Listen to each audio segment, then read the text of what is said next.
Hey everyone, welcome back to our channel Tech Quest. In this video I'm going to be showing you the steps on how you can change Android control panel to iOS control center. So I'm going to be showing you an easy steps on how you can do it. Make sure to watch this video till the end.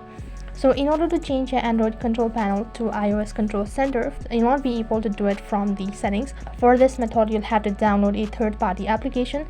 So for that, open up your Play Store application. To open up your Play Store, on the search box type in iCenter for iOS 15.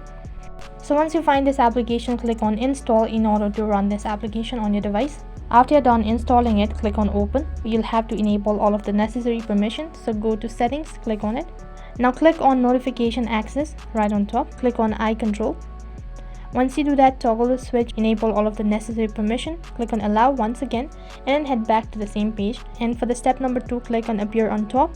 Now once again do the same thing, that is find iControl and then click on it and then toggle the switch or enable it. And after that, moving on with accessibility, click on it and click on iControl and iNotify. And once again do the same procedure, click on iControl and next interface, toggle the switch and click on allow, and you have successfully customized your Android control panel. As you can see that you've successfully changed your Android control panel to iOS control center. You can customize your Android control panel to iOS control center. So that is all for this video. I hope the video was helpful.